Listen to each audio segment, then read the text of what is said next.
प्रियो, समर्पण का मतलब है अपने जीवन की तमाम इच्छाओं को, तमाम योजनाओं को, अपने जीवन ही को परमेश्वर के अधीन रख देना और अपने जीवन पर केवल अधिकार परमेश्वर को देना। केवल परमेश्वर के लिए जीना ही एक सच्चा समर्पण है। खुद को एक जीवित बलिदान के रूप में अर्पित करना ही एक समर्पण है।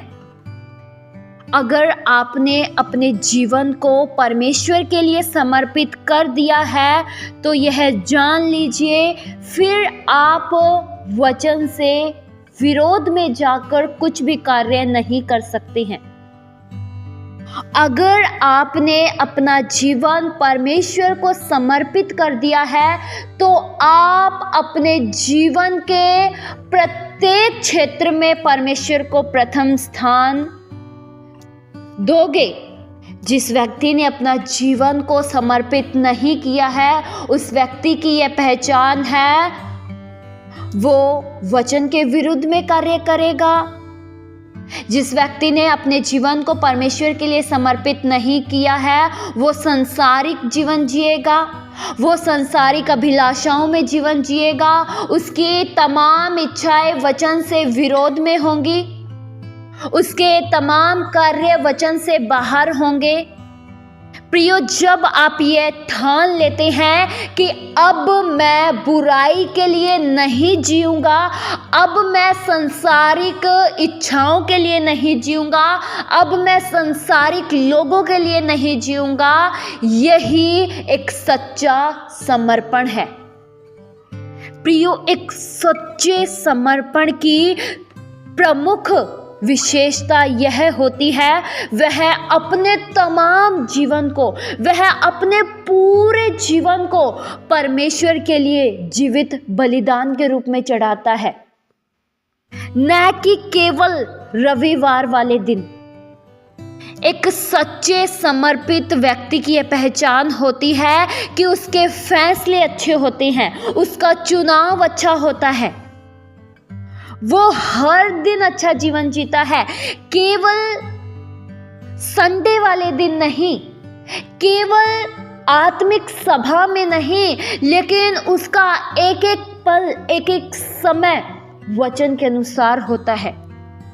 वचन में प्रियो लिखा है, रोमियो 12 के उसके 1 वचन में, इसलिए हे भाइयों, मैं तुमसे परमेश्वर की दया स्मरण दिलाकर विनती करता हूँ कि अपने शरीरों को जीवित और पवित्र और परमेश्वर को भावता हुआ बलिदान करके चढ़ाओ, और यही तुम्हारी आत्मिक सेवा है। प्रियो, एक सच्चा समर्पण तब शुरू होता है जब एक व्यक्ति यह मान लेता है कि मैं खुद का नहीं हूँ, मैं परमेश्वर का हूँ। जब एक व्यक्ति अपने लिए जीना शुरू नहीं करता लेकिन परमेश्वर के लिए जीता है, यही समर्पण है।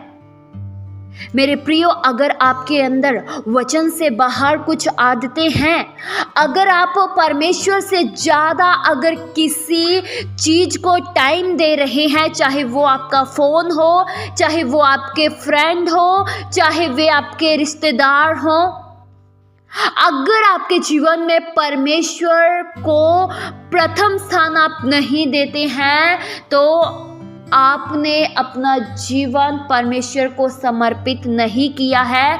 क्योंकि एक समर्पित व्यक्ति अपने जीवन के तमाम क्षेत्रों में परमेश्वर को प्रथम स्थान देता है। उसका मेन उद्देश्य यही होता है कि मेरे जीवन से परमेश्वर को महिमा मिलनी चाहिए, मेरे जीवन से परमेश्वर का नाम जलाल पाना चाहिए। अगर आप अपना अधिकतर टाइम फोन में व्यतीत कर रहे हैं तो अभी भी आपको समर्पण की जरूरत है। अगर आप अपना अधिकतर समय पार्टी में या मौज मस्ती में व्यतीत कर रहे हैं और कुछ कुछ समय ही, सिर्फ नाम मात्रा का समय अगर परमेश्वर को दे रहे हैं तो आपको अभी भी समर्पण की ज़रूरत है। अगर आप धक्के से प्रार्थना कर रहे हैं, धक्के से वचन पढ़ रहे हैं, धक्के से परमेश्वर की उपस्थिति में जा रहे हैं, दबाव में आकर आप प्रार्थना कर रहे हैं, तो आपको अपने जीवन को समर्पण करने की जरूरत है। प्रियो, आप अपने आप को जांचिए कि आप किसके लिए जीवन जी रहे हैं। प्रियो, अगर आपके जीवन में कोई भी ऐसी चीजें हैं, कोई भी ऐसे रिश्ते हैं जो आपको परमेश्वर से दूर करते हैं, आज ही परमेश्वर की सामर्थ के द्वारा उन हर एक बुरी बातों से अलग हो जाइए और परमेश्वर की आवाज सुनिए। परमेश्वर को अपने जीवन में प्रथम स्थान दीजिए, परमेश्वर को अपने जीवन में आगे रखिए। परमेश्वर आपको आगे रखेंगे। तमाम उन बुरी बातों से दूर हो जाइए जो आपको परमेश्वर से दूर करती है। परमेश्वर की सहायता लीजिए, परमेश्वर से मदद पाइए और उन हर एक बातों का त्याग करें जो परमेश्वर की ओर से नहीं है, और अपने जीवन में केवल परमेश्वर को प्राथमिकता दे, केवल वचन को प्राथमिकता दे। इस वचन के द्वारा परमेश्वर आप सभी को बहुत ताज सी आशीष दे।